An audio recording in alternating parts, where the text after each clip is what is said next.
চারিদিকে একদম সাদা বরফে ঢাকা। আজকে সারাদিন বলতে গেলে স্নো পড়েছে, এখনও পড়ছে ঝিরিঝিরি, তবে আরেকটু আগে অনেক বেশি পড়েছে। আজকে এখন ক্যাম্পাস ক্লোজ করে দিয়েছে, সব কর্মকাণ্ড বন্ধ।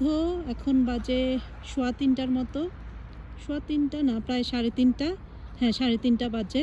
সব বন্ধ করে দিয়েছে ক্যাম্পাসের। এজন্য আমি চলে যাচ্ছি বাসায়, কারণ আরও বেশি স্নো এক্সপেক্ট করছে আজকে সারা বাকি সময়টা, বিকাল এবং রাত।